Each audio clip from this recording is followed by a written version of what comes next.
گۆرانیتان باش سڵاتان لەبێت لا بەیانی 24ێکی دیکە لەگەڵتانێت بۆ هیواییکە لە ساغی تەندروست بن. هیوادارم کە لەگەڵ هاتنی وردەوردەی وەرزی بەهار تەندروستێکی باشتان هەبێت. ئەم وەرزە یەکێکە لە وەرزانەی کە جوانێکی زۆری هەیە، بەڵام لەگەڵ ئەوەشە کۆمەڵی کێشەی خۆی هەیە بۆوانی کە کێشە و گرفتی هەناسەدانیانی هەیە یاخود دەڕی پێستەوە تووشی هەندێک ئالەرژی و هەندێک هەستیاری ئەبن. جا سەبارەت بەمانە ئەمڕۆ قسە ئەکەین، بەڵام یەکێک لەو بابەتانەی کە ئەمڕۆژ لە ناو پرۆگرامی ئێمە جێی خۆی کردوێتەوە کە باسی بکەین ئەویش گەنجێکی خاوەن پێداویستی تایبەتە کە ماوەی 8 ساڵە.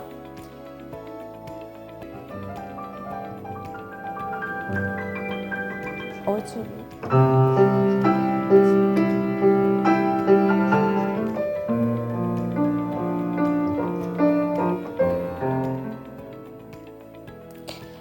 بەڵێ کە ئەم گەنجە بە شێوەیەکی ئەکادمی ئێستا وانەی پیانۆ دەخوێنێت، بەشداری لە چەندین کۆنسرت کردووە، پێشەنگای شێوەکاری کردوێتەوە، جگەلەوەش توانایەکی سەرنجڕاکێشی هەیە لە بوارەکانی میوزیک و مەلەوانی و وێنەکێشان و ئەسپسواری.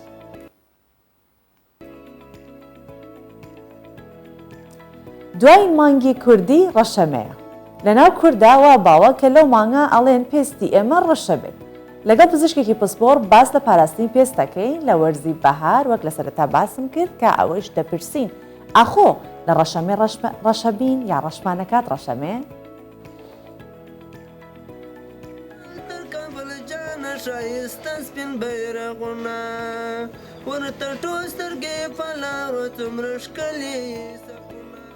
ئەمە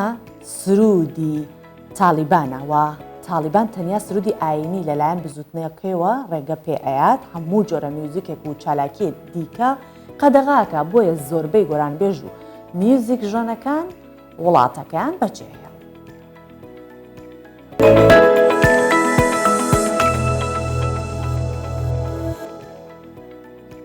با لەو گەنجە دەست پێ بکەین کە کۆمەڵە توانای هەیە کە هەوڵی ئەوەی داوەکە پەرە بە توانەکانی خۆی بات. ئەو گەنجە خاوەن پێداویستی تایبەتیشە، ماوەی 8 ساڵە وەک باسم کرد کە ئەمێری پیانۆ بە شێوەیەکی ئەکادمی ئەخوێنێت و بەشداریشی لە چەندین کۆنسرت کردووە، پێشەنگای شێوەکاریشی کردوتەوە، جگە لەوانش توانایەکی سەرنجڕاکێشی هەیە لە بوارەکانی میوزیک و مەلەوانی، وێنەکێشان، ئەسپسواری و تێکەڵبوونی بە دنیای هونەریش ژینگەیەکی تری لەلای ئەو دروست کردو.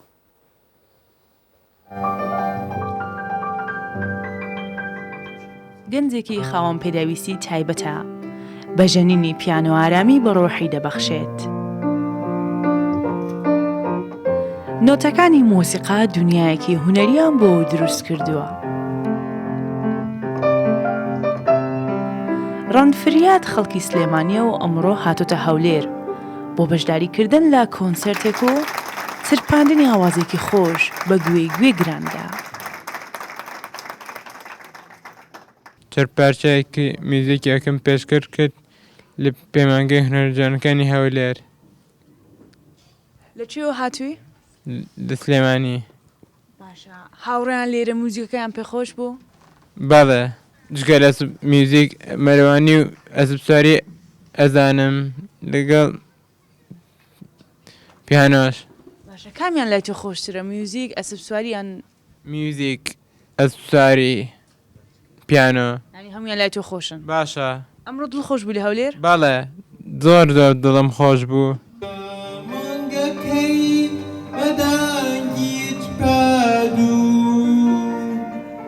ڕەند ماوەی 8 ساڵە وەکو منداڵێکی خاوەن پێداویستی تایبەت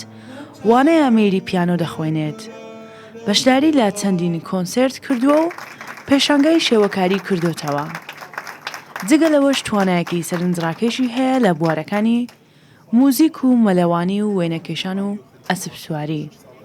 جگەلەوەش یاریزانی پارالۆمپیای عێراقە. ڕەند لە تەمەنی مناڵی و موزیکی خوێنەوە، بەڵام ماوەی چەند ساڵێکە بە ئەکادمیانە ئەخوێنێت. ئەو پارچانی کە خوێنوێتی هەمووی بە نۆتە فێری بووە.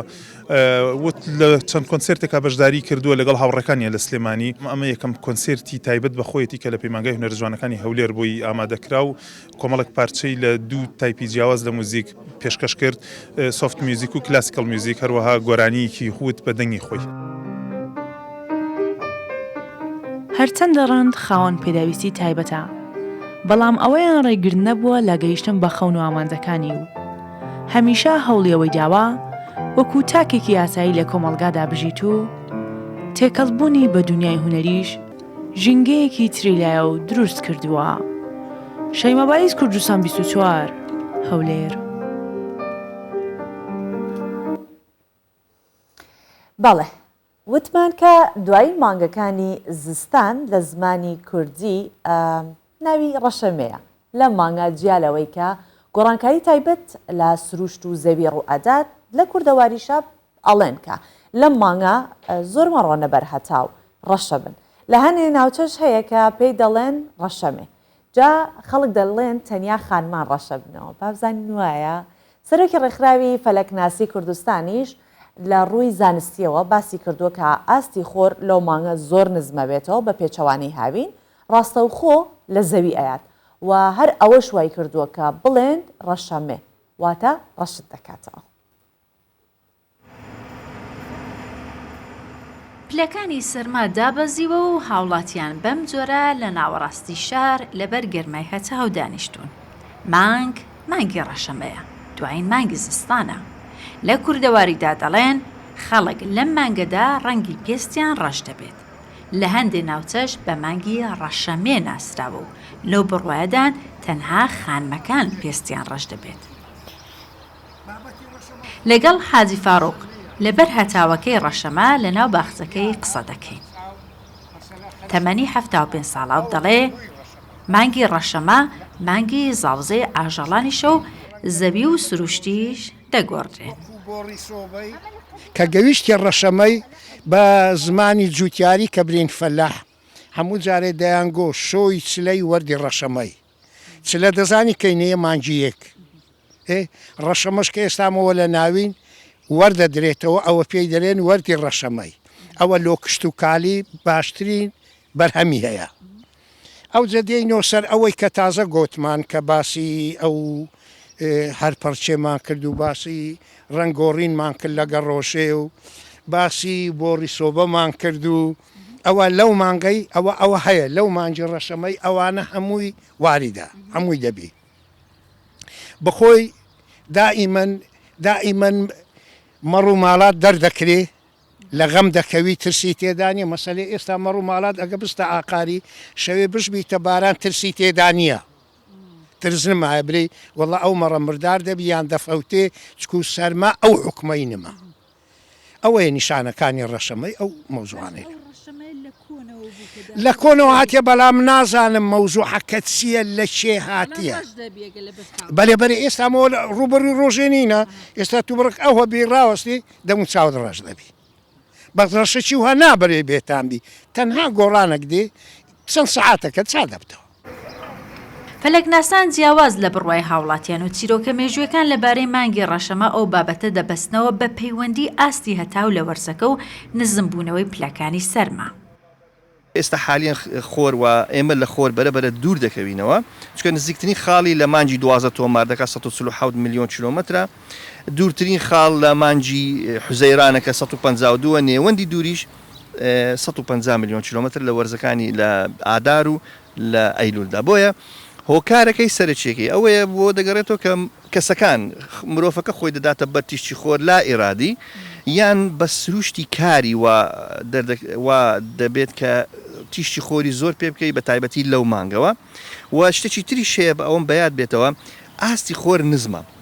ئاستی خۆر نزمە بۆیە زیاتر بە بەڕووەکان دەکەوێت لە کاتی نیوەڕۆ و عەسر و ئەوانە بەڵام لە وەرزی هاوین مێگومان خۆر بەرز دەبێتەوە زۆر لە دەموچاوان نەکە زۆر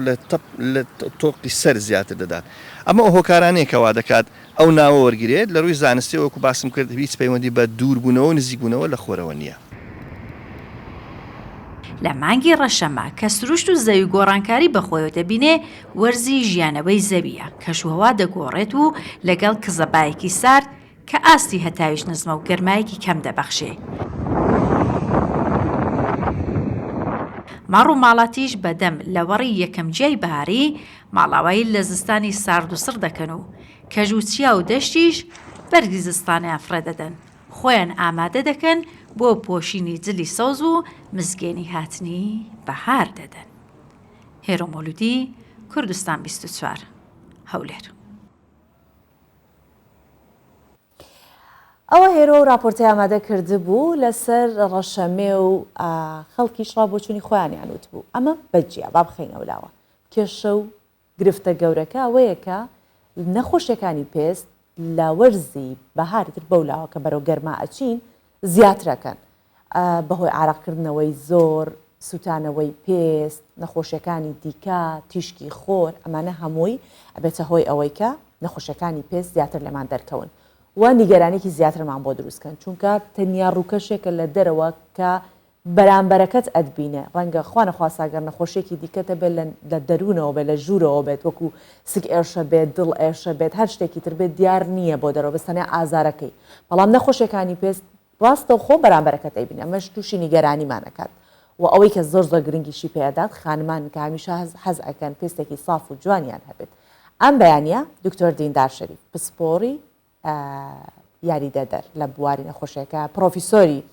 یاریدەدەر لە بواری نەخۆشیەکانی پێست ئەم بەیانیە لەگەڵمانە بە خێراتی دکتۆر. سەلامەت بی، زۆر سپاس. دکتۆر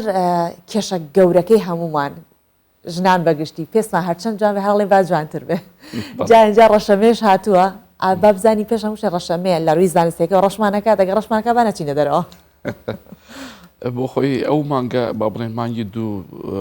کە لە زستان تەواو دەبین وەکو لە راپۆرتەکەی پێشتریش باستان کرد ڕێژەی بەرکەوتنی تیشکی ڕۆژ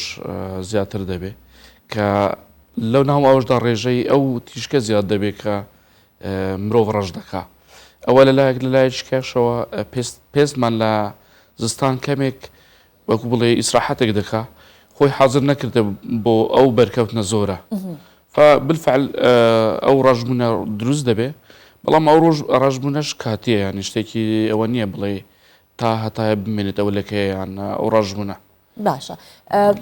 چارەسەر چییە چۆن ڕێگری لێ بکەین ئێمە ئەگەر بۆ دوو ڕۆژیش پێستمان ناشرین بێتەوە دنیامان لێ دێبەیەکە جا بۆ دوو ڕۆژەش وانەبین. خۆی دوو خۆپارێزن دوو مەبەستی هەیە یەکیان مەبەستێکی جوانکاری تێدا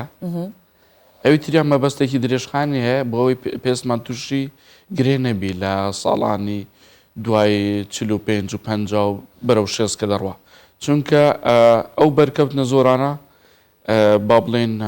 ئەگەر کەسێک ئیشکاری لە دەرەوەی بێ زۆر لە دوایدا لە تەمەنی 50 و 60 وانە تووشی گرەی سەرەتانی دەبێت لە پێست بەڵام شتە کورتخانەکە جوانکاریە کە ویش بۆی پێستەکەمان ڕاش نەبێتەوە چەند ئەوەیەک هەیە چەند بڵێن ڕێنمایەک هەیە خۆت کردەیەک هەیە یەکیان بەکارهێنانی دژە ڕۆژەکان کە کرێ من بە شێوەیەکی بڵێن کاتی لەسەر دەموچاو دەدرێ پێشەوەی بەرکەوتنمان هەبێ بە 10 دقە تا نزیکەی 2 هەتا 3 ساعات بمێنێتەوە دوای ئەوە یعنی دەتوانێت بگۆڕدێ ئەگەر هاتووە و بەرکەوتنە هەر بەردەوام بوو. دووهەمیان شتی تری وەکو مەسەل بە شێوەی فیزیاییە ئەو بەرکەوتنەکەم بکرێتەوە کە بەکارهێنانی شەپقە و عینەکی شەمسی ئەوانەش یەکن لەوانەی کە وامان لێ دەکە بڵێ باشتر خۆمان پارێزین لە ڕۆژ. باش دکتۆر ئێمە ئەتوانین دژە ڕۆژەکان بە بەردەوام ئەبیستین کە ئەتوانین ڕۆژانە بەکاری بهێنین ئەو ڕێژەی لە SPF-ێکە لە ناو دژە ڕۆژێکی ئەبێ لە سەتا چەند بەرەو سەرتر بێت کە ئێمە ڕۆژانە 2 سەعات جارە دووبارەیکەینەوە خۆی بە دو کاتژمێر جارە دووبارەیکەینەوە یاخود یەک جار لێماندا بەسە. بەڵێ ئەوە بزەبت وایە زۆربەی دژە ڕۆژەکان کە دروست دەکرێن پێیان دژە ڕۆژی کیمیایی ئەوانە کە بەبەر ڕۆژ دەکەون یان بەبەر هەوا دەکەون گۆڕانکاری کیمیایی بەسەریان دادێ و تا ماوەی زۆر تا 3 ساعات هیچ کاریگەریەکی پاراستنی نامێنێ بۆیە دەبێ بگۆڕدێ ئەوەیان یەک دووهەمیان دەتوانین بەرداوین بەکاربێنین بەڵێ تەنانەت لە زستانیش لە زستان زۆر پێویست نییە و SPF-ەکەی چەند بێ بەڕاستی SPF-ی لە با بڵێن 30 بەسە بۆ پاراستنی بڵێن پێستی مرۆڤ چونکە نزیکەی 1995 تا 1970 پێستمان دەپارێزی لە تیشکەکان کە بەرزتر دەکرێتەوە هەندێک مادەی کیمیایی زیاتر دەبێ و پاراستنەکە هەرەوەندە ینی لە 95 زیاتر واتە دکتۆر ئەگەر جاری وایە لە 150 SPF بەکارهێنین لە 190 بەکارهێنین ئەمە زیانی ئەبێت بە خودی پێست یاخود چۆنڵە پارێزگاریکردنەکەی باشترێکە ئەوەیان پارێزگارێکە باشتر دەکا بەڵام لە هەمان کاتدا ڕێژەی هەبوونی مادەی کیمیای لەناو ئەو کرێمەدا لەناو دژە ڕۆژەدا زیاترە لەوانە بیتە زیان بۆ پێست بۆ نمونە دروستکردنی زیبکە ئەو دژە ڕۆژانە زیاتر بۆ ئەو کەسانە دروستکراون کە بۆ خۆیان لەکەیان هەیە لەکەیان هەیە بۆی بە هیچ شێوەیەک ڕۆژ هیچ کاریگەرێکی نەبی یان ڕووناکی گوار کاریگەری نەبی لەسەر بەرزبوونەوەی بڵێن تۆنی ئەو لەکەیەک ئەو هەیەی زۆر باش بەڵام بۆ مرۆڤی ئاسایی نەخێرسی بەسە بۆ مناڵ شەتوانی بەکاری بێنی لە ڕەشەمەیە بۆ ئەمریکایڵێن لە وەرزەیەکەی تر تیشکی خۆر ڕاستە و خۆ بزەبت لە منداڵیش دەتوانانی بەکاری بێنە بەڵام فۆرمیلای منداڵ حتمما جیایە ئەو کرێمانەکە بۆ منداڵ دروست دەکرێت بۆی مەسەلە مەوادی کیمیایی کەمتری تێدا بێ ئازلەکەی باشتر بێ بخۆی لەسەری نووسراوە کە مەسەن بۆ منداڵ یانی فۆرکیت یان شتێکی نیشانەی منداڵەکانیان لەسەر دروست کردەوە هی گەوران دروست نابێ بۆ منداڵ ینی زۆر باش نیەوە بەکار بێ زۆر باشە دکتۆر چونکە جەنابەت پرۆفسۆری لەم بوارەیە دەرفەتەکە ئێستا لێرەبیت زیاتر هەر باسی ڕەشەمێ ئەوانە نەکەین چونکە ئێستا پزیشکانی پسپۆری پێستیش ئەوەندە ڕویان کردوتە لایەنە جوانکاریەکەی نەخۆشەکانی پێست کەمتر باس ئەکرێن و کەمتر سەرنجان نەخرێتە سەر ئەم بەیانی حەزەکەم سەبارەت بە سۆرایسز یان سەدەف کە پێی ئەوترە سەدەفیش کەمێک گفتوگۆ بکەین لەو بارەوە نەخۆشی سەدەف چییە و ئەم نەخۆشیە لە چ تەمەنێکەوە تووشمان ئەبێت و ئەگەر چارەسەرێکی هەیە کۆتایی پێبێت یاخود هەر درێژخایەنە بەڵێ خۆی سەرنجێکی باش بوو نەخۆشی سەداف نەخۆشیی درێژخانی جینیە ئەم بۆ دەڵێم جینیە چکە زۆر جار ئێمە کە لەگەڵ نەخۆش گفتوگۆ دەکەین دەڵێن نەخۆشێکی ویراسیە وا لە ئێمە تێدەگا کە وەکو مڵکو ئەو شتانە دەبی لە ویراستەوە بۆ هات بێ باو باپیری هەیە بووبی نەخێر کە لە جینات لە جیازی ویراسی دەبێت کە پێ دەڵێن جین لەوانە ئەسڵەن لە هیچ کەسێک لە باوانیەوە لە ئەم باپیرانیانە نەبوو بێ لەو شخصە دەرکەوتو بێ بە هەر حاڵ ئەو نەخۆشی سەدەف دەبێتە هۆی تێکچوونی چاکبوونەوەی پێست چکە پێست بەردەوام لە حاڵەتی چاکبوون و نێبوونەوەشاندایە بەڵێ ئەو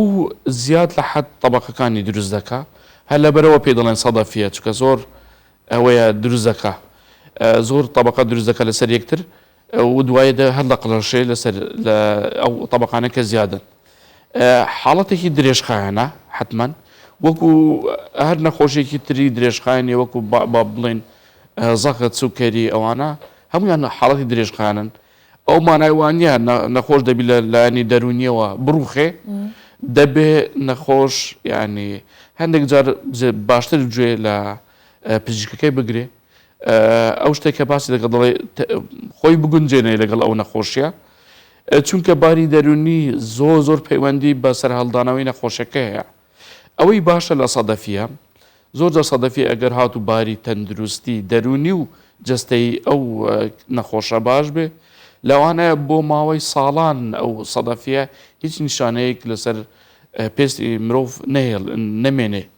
بەڵام ئەگەر بە بەرداوامی لە حاڵەتی وەسواسی ئەو شتانەدا یاخود لە هەر تێکچوونێکی دەرونی مەبەستمەوە نییە کە تێکچوونی دەرونی بۆ نمونە تووڕەبوونێکە یان سترێسی زۆری سایکۆلۆجی ئەوان هەمویان وا دەکەن کە سەدەفەکە بە بەرداوام هەبێ و زایدان باری تەندروستی جەستەیی واتەم ئەگەر نەخۆشی تری وەک مەسا بڵێن سوکەری و زەخت و ئەو شتانەی هەبێ حتمما ئەو سەدەفیەکە بە قوتر دەبێت لە هاتنەوەی باشە دکتۆر هەر با لەسەر ئەو بمێنمەوە چونکە ئەم نەخۆشیە لەسەر تەنانەت ئەو پەڵانە لەسەر کۆندامی زاوزەی کەسەکەش دروست دەبێت ئەمە لە ڕووی نزیک بوونەوەی هاوسەران بەیەکەوە هیچ کێشەیەکی نابێت ناگوازرێتەوە لە ڕووی پەیوەندە سێکسەکانەوە هیچ کێشەیەک نابێت ئەو پرسیارە دەبێ ینی زۆر جار ئەدرێز بکرێ بەڕاستی بۆ هاوڵاتیان کە هەندێک شت هەیە مەسەلەن سەدەفیەیە بەڵێکی ئەو شتانە گوازراوە نین شتێک کە پەیوەندی بە خودی شخصەکەەوە هەیە واتە هیچ میکرۆبێکمان نییە لەو بینە کە ببێتە هۆکاری گواستنەوەی نەخۆشی نەفرێک بۆ نەفرێکی ترەوە واتە ئەو نەخۆشە بە هیچ شێوە گوازراوە نییە تەنها لە ڕێگای بڵێن جیناتەوە یانش لە ئامێری بۆ ماوەیی دەگوازرێتەوە ئەو پرسیارێکە پێشتریش باس کرد لە چ تەمەنێک دەبێ حاڵەتمان هەیە لە تەمەنی 1 ساڵی بە دیار دەکەوێت حاڵەتی تریشمان هەیە مەسەلە لە تەمەنی مامناوان دوای ئەوەش دەتوانێت لە هەر کاتێکدا سەدەفیە بە دیار دەکەوێتەوە لەسەر نەخۆشەکە ڕادەوەستێ و دەڵێ زۆر سپاس دەکەم دکتۆر دیندار شەریف پرۆفیسۆر یاریدەدەر لە بواری نەخۆشەکانی پێست ئەم بەیانیە میوانی ئێمەوەی سەلامەت زۆر سپاس.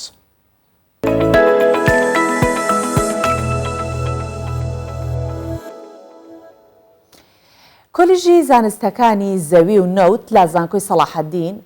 بە هەماهەنگی لەگەڵ سندیکای جیۆلۆجیای ناسانی کوردستان لقی هەولێر فستیڤاڵێکیان ڕێک خستووە چەندین قوتابی لە قۆناغە جیاوازەکان پرۆژەکانیان خستۆتە بەردەم لیژنەکە یاخود نمایشیان کردووە بڕیاردەری کۆلیژە زانستەکانی زەوی و نەوتیش ئەڵێت کە ئەم فستیڤاڵانە بۆ قوتابیان زۆر گرنگە و دەبێتە هاندانێک بۆ داهاتوویان. زەینەب قوتابی قۆناغی چواری کۆلیژی زانستەکانی زەوی و نەوتە لە زانکۆی سەلاحەدین لەگەڵ هاوڕێکانی بەشداری فیستیڤاڵی کۆلێژەکانی کردووە و لەگەڵ چەند کچ و کوڕێکی پۆلەکەیان ئامێری چۆنێتی دروستبوونی بەنزینیان کردووە. پرۆژەکەمان ناوی پرۆداکشنە کە 4 تەڵەبە یعنی بەشدار بووینە لە دروستکردنی ئەم پرۆژەیە کە یەکەم جار پلاستیکمان هەیە ئەم پلاستیکە دەسووتێنین هەلمەکەی دێتە لێرە ئەو هەڵمە یعنی لە ناو بوزەوەی دادەنێن دەبدە بەنزین دواتر ئەو بەنزینەی بەکاردێنین یعنی وەکو مەسفای نەوت هەیە کە نەوت و گازۆلینەکە لە یەکتری جیا دەکەنەوە لە ناو گازۆلینەکە گازی زیان بەخش هەیە یعنی ناتوانین ئەو گازەی بەکاربێنی دەبێ ئەو گازە بسووتێنرێ بۆیە بەم ڕێگەیە ئەم گازە دەسووتێنین ئەوەشماندانایە تاکو ئاگرەکە نەگەڕێتەوە ناو بەنزینەکە و نەتەقتەوە. لەم فستیڤاڵەدا چەندین ئامێر و کەرەستە بەکارهاتوون و قوتابیەکان سوودیان لە ئەزموونی مامۆستاکانی خۆیان وەرگرتووە و هەندێک بابەتیش خۆیان هەوڵیان بۆ داوە. سەمیع لەگەڵ چەند هاوڕێکی توانیوانە بە ماوەی 2 مانگ بەنداوێک با درێژی 2 مەتر و پانی مەترێک دروست بکەن و نمایشیان کردووە. ئەو سەدانە ئێمە دروستی دەکەین بۆچی بۆ ئەوەی سوود بە ئێمە بگەینێت لە ڕووی دروستکردنی کارەبا و هەروەها بربەستێک بۆ ئاو بۆ گڵدانەوەی لافاوەکە و بۆ سامانی ماسیش ئەمە بەکاردەینین و هەروەها بۆ دروستکردنی ڕێچکەکانی ئاو بۆ گوند و مەزرعەکان بەکاردێنێت ئەمە ئەم جۆرە تایپی کە پێی دەڵێن فلات تایپی سەدمان بەکارێنەوە کە جۆرەکەی ڕاستە ئەم جۆرەمان بەکارێنەوە و هەروەها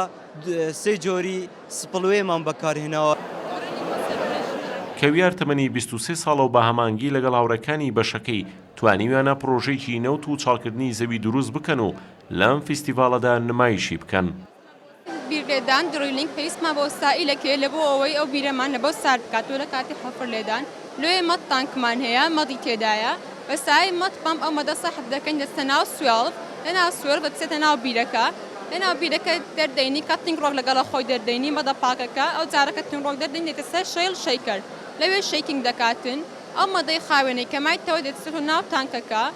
ئەو کاتینگ ڕۆکانە لە لایەکی دی بەجیا دادەنین ئیسفادەی ئەو پرۆژەیە ئەوەیە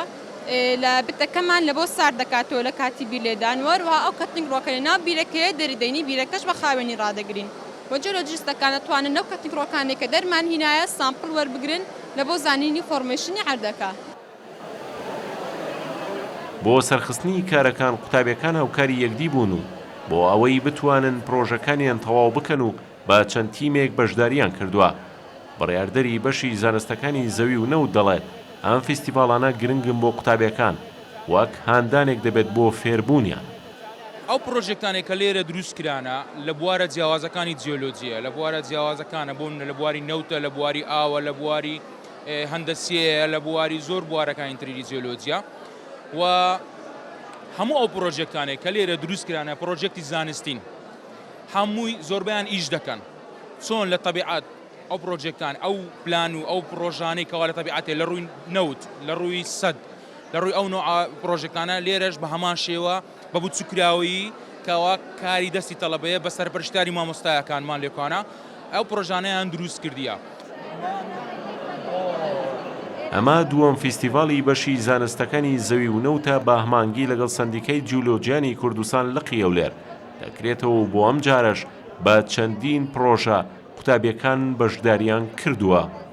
ئازەر فاروق، کوردستان 24 هەولێر.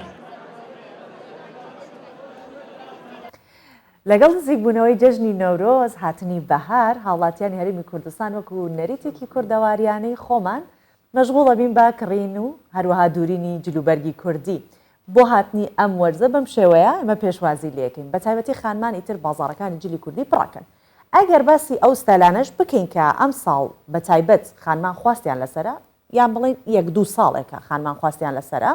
زیاتر ستایلە کۆنەکانە بە قوماشە کۆنەکان چ لە ڕووی دوورینەوە بێت چ لە ڕووی دیزاینەوە بێت.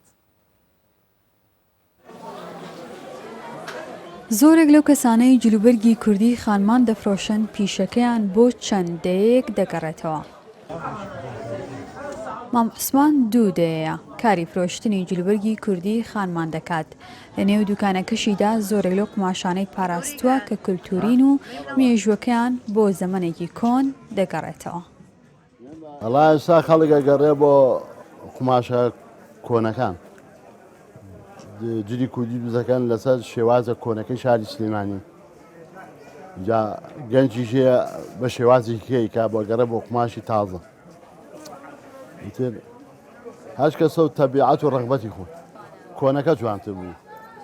بەڵێ کەوای ناوار هەبوو چەفسە هەبوو سەرپێچیانە بەس و شێوازە کۆنەکەی سلێمانی زۆر جوانتر نەوەگەوەی ئێستا زۆر لە کۆنەوە هەبوو ئەم قماشەش. دا حەسیبان لە تەمەنی لاویدا تەنها ڕەنگی سوور و پەمەی پۆشیوە. نیگەرانە لە گۆڕین و شێواندنی جلوبەرگی کوردی لەلایەن زۆرێک لە خانمان. باسی زەمەنی کۆنمان بۆ دەکات کە چۆن جلوبەرگی کوردیان پۆشیوە. تا هەست کەسەکەوێتە سەر خۆی بڵێن چۆن ئەی دووریە و چۆن حەزی لێتی و حەزی لە سڕەنیەکە وەنیە ئیتر ئێمەش سەردەمی خۆمان حەزمان لەی سوور بوو حەزمان لەی پەمەیی بوو من زۆرتر حەزم لە زلی پەمەیی بوو تێگەی ئیتر بەس ئێستاش قماش ئێستاش جوانە جوانەگەڕێکی بخەن.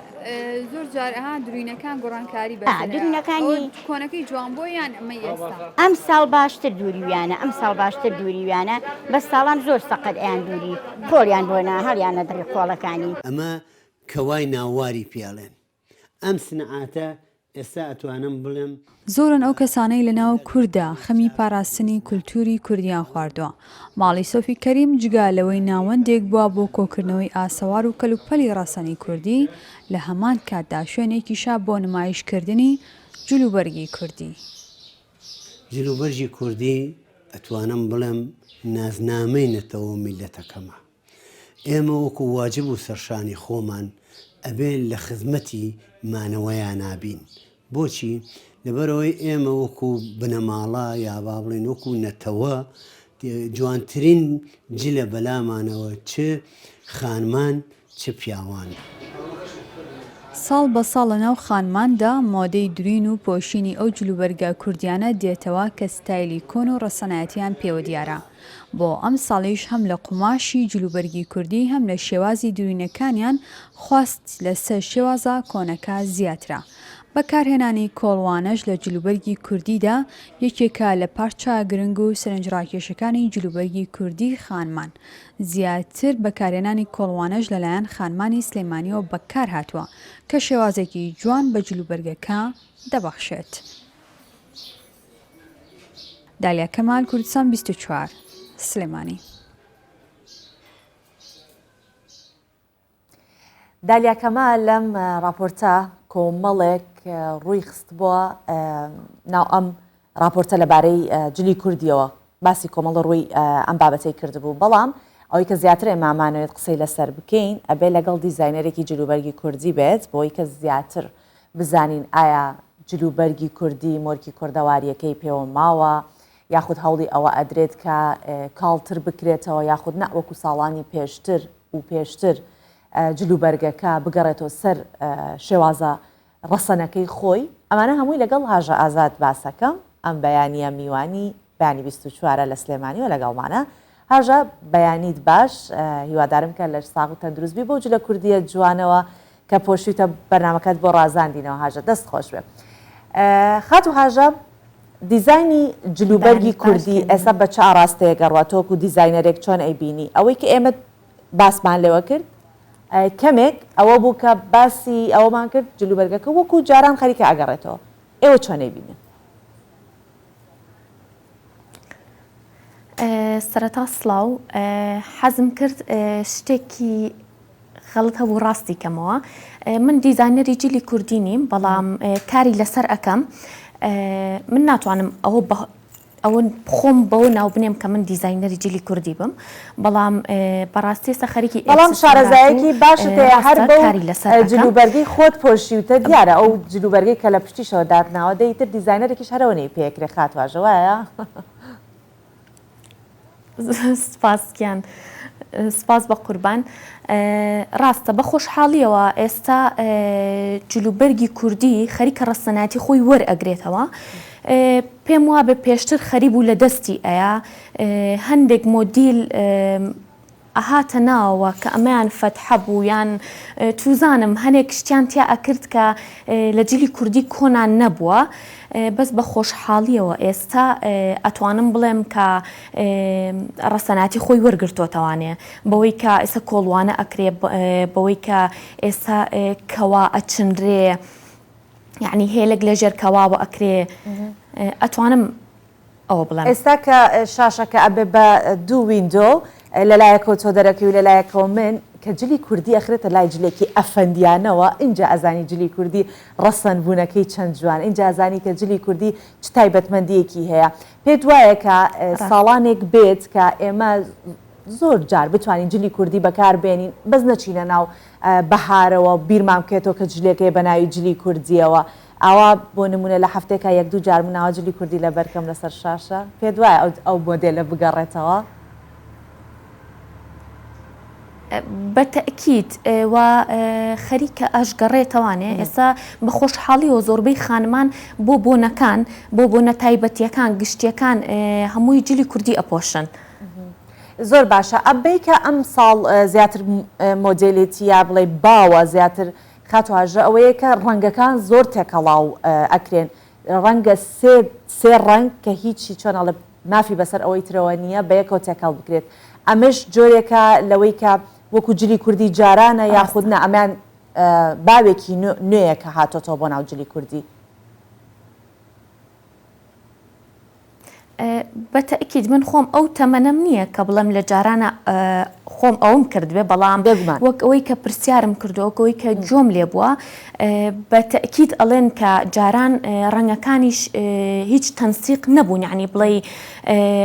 دوو ڕەنگ وەکو یەک لەبەر کرابێت کەواوینەکە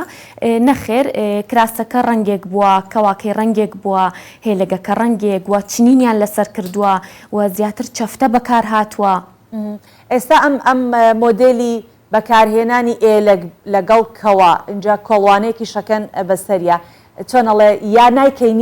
نایکەین یا ئەیکەین هەر هەمووی بەیەکەوە ئەکەین بەڵام لەگەڵەوەشە جوانیەکی تایبەت بەخۆی هەیە ئەمە تا چەندێک جوانی بە جلی کوردی بەخشیوە ئەمریکا زۆربەی ئەوانی کە پەیوەندیان بە جلی کوردیەوە بە یەک جارێک لەبەری ئەەکەین ئەوە نییە بڵین ئێلەک بەجیا کەوا بەجیا بەتەکیید ئەو خانمانی کە کەوا لە بەرەکەنەوە قەد و باڵامان دەرەخا و ڕەنگەکان جوانێکی تایبەت ئێن بە خانمەکان و خانمەکان ئێستا زۆربەیان هەوڵ ئێن ڕەنگەکان تێکەڵ بکەن بەتەکیید ئەوە حەزێکە باشە خات و هاژدە شتێکی دیکە باسی باڵامان کرد ئێستا کەسێک بەژنێت تۆکو چارەزایی خۆت لە جلوبەرگی کوردیە یەکێک بەژنێکی کورتتری هەیە حەز ئەکات کەوا لە بەرکات بەژن زیاتر دەرەخات یاخود کەوا هەر بۆ باڵابەرز ئەبێت و ئێلەک بۆ یەکێک کە بەژنی کورتتر بێ لەمەیانە چۆن ئەکرێت تەنسیق بکرێت جلی کوردی ئەو هینێشی پاراستووە کە گرنگی بە بەژن و باڵای خانمان بدات بەتەکیید بە تەکیید کەوا بەژن و باڵات باریکتر و ڕێکتر و باڵا بەرزتر دەرەخات. بەس بەڕای من ڕاستە ئەوە وایە، بەڵام بەڕای من هەموو شتێک لێ هاتنە.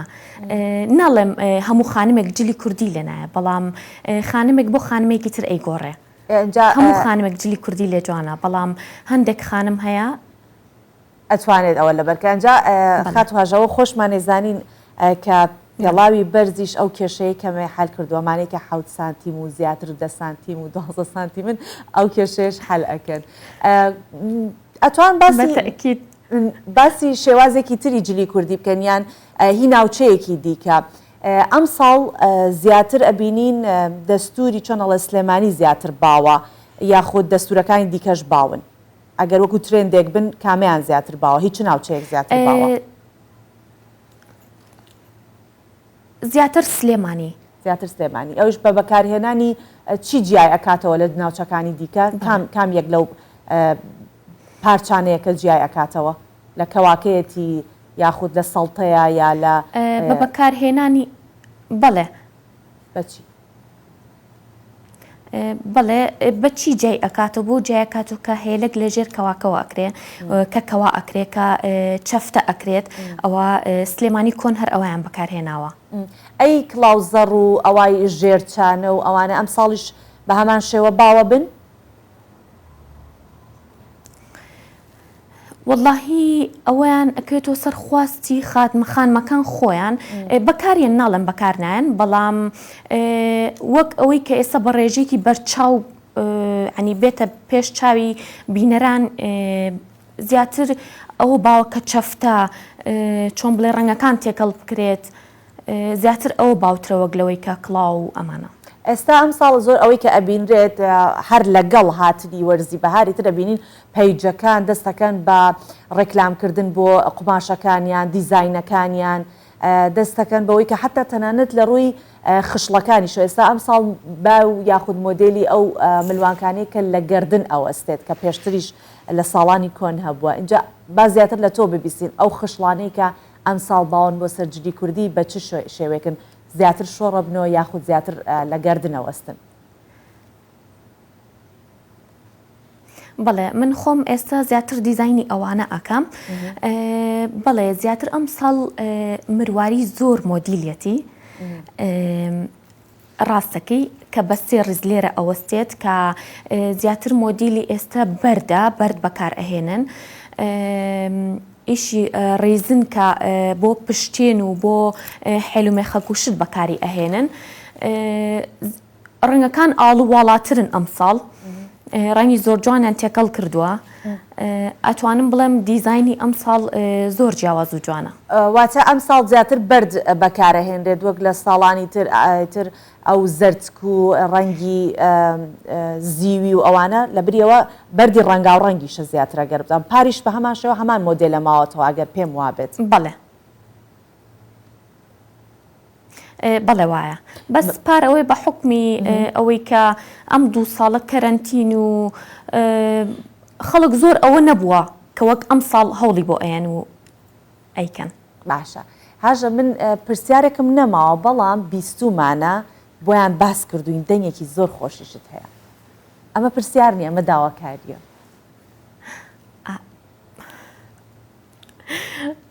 ناتوانم ئەوە زۆر ببوورە خوێندکاری پەیمانگای هونەرە جوانەکانت دەنگێکی بێحەد دەرچووشە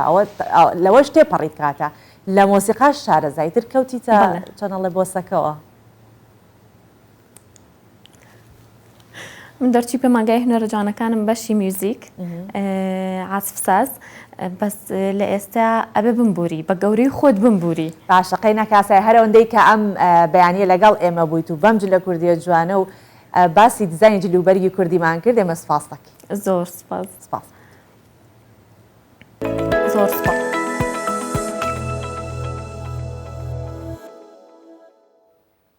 باسی کارە هونەریەکانەکەین لە پێشەنگایەکی تایبەت بە کارە هونەریەکان هونەرمەند ناشاد لە شاری سلێمانی کرایەوە کە هونەرمەند دوای چەند ساڵێک ژیان وەکو پەناهەندە لە دەرەوەی کوردستان ئەگەڕێتەوە باوەشی نیشتیمان و ئەوێت ئەو تەمەنی کە ماوێتی بە کێشەکانی یاخود بە هەرچی ئەو نهامەتیانەی کە بینیوێتی بە کێشەکانیشەوە ئەوە لە تابلۆیەکە بیان نەخشێنێت بیکێشێت و خزمەتی نێتەوەی بکات. مێژووی کێشانی تابلۆکانی ناو پێشەنگاکەشی ئەگەڕێتەوە بۆ 3 مانگ کارکردنی هونەرمەند و تابلۆکێشانی دەواازەیەک بوون بۆ پێشاندانی ژیانی هەژار و کەم دەرامەتان و کەسانی بێلانە و پێشەنگاکە بە هاوکاری ستۆدیۆی 30 کارگەی کولتوری کە ڕێکخراوە لە کوردستان بۆ دیالۆگ کراوەتەوە.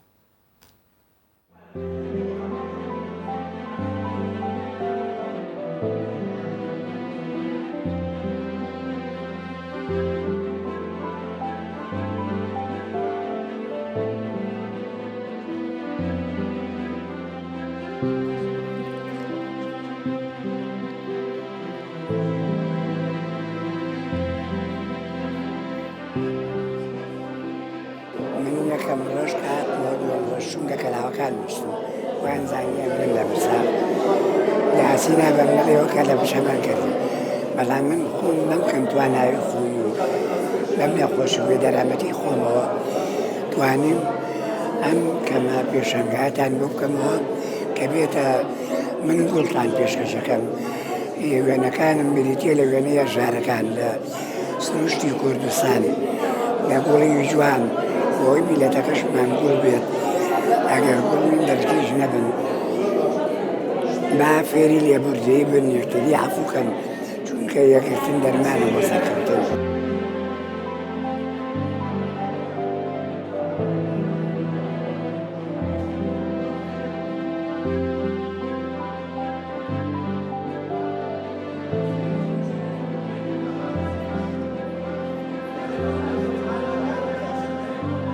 ئێمە وەکو ڕێکخراوی کورسان دیالۆگ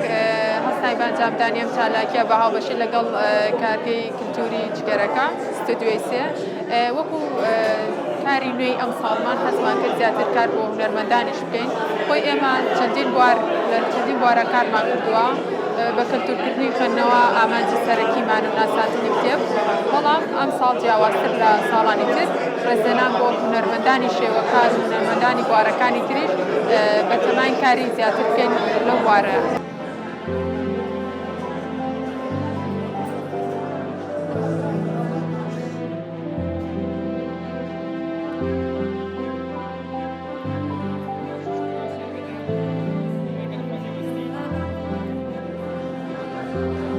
ئەتوانم لەمە چێکە لە ڕۆژە جوانەکانی ئێمە کە دوای ماوەی 3 مانگ کارکردنی ناشاد لە گەلێرەکەی ئێمە لەناو کارگەی کولتور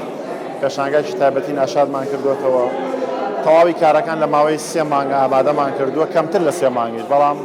تابلۆی تیا کۆنتر کێشایەتی هەڵبەت کارکردن لەگەڵ ناشادە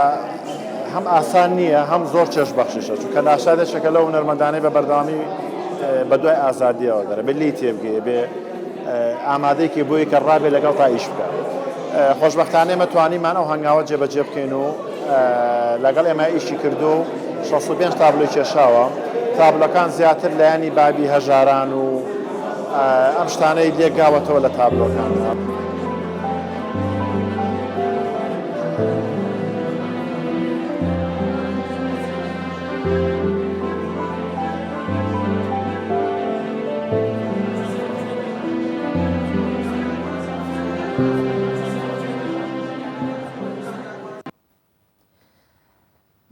باسێکی ئەفغانستانیش بکەین ئەم بەیانیە کە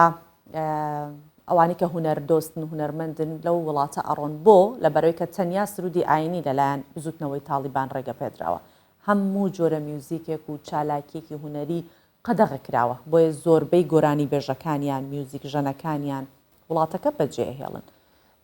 و یان وازیش لە هونەرەکانێ هێنن بۆ ئەوەی کە ئێستا زیاتر لە ئەفغانستان پەرەیسەندووە سرودی ئاینیە تەنیا بۆیان هەیە کە سرودی ئاینی ببیستن و بڵێن. سرود بێژێکی ئاینیە و سرود بۆ بزوتنەوەی تالیبان دەچڕێت. قاری سافیجان گەنجێکی تەمەن 19 ساڵەیە بەڵام چەند ساڵێکە بەهۆی سرودە حەماسیەکانیەوە لەلایەن شەکدارانی بزوتنەوەکە ناسراوە.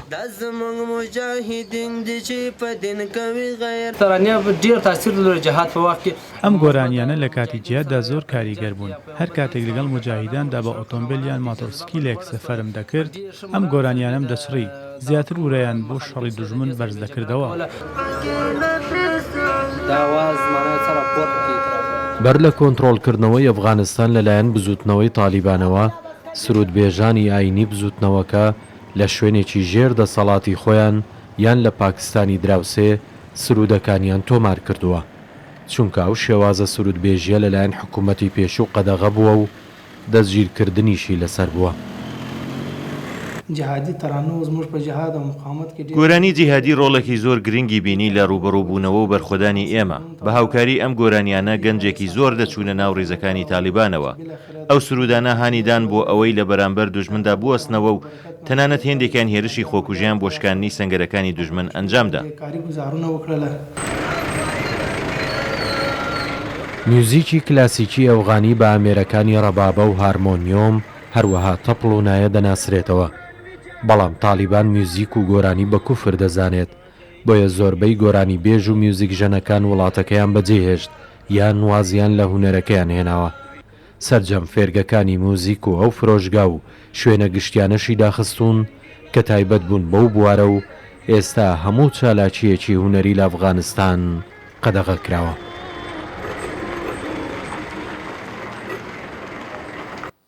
لە هەموو بوارەکانە ڕۆژ بە ڕۆژ چرخی پێشکەوتن زیاتر و زیاتر بەرەو پێشەوەچێت جا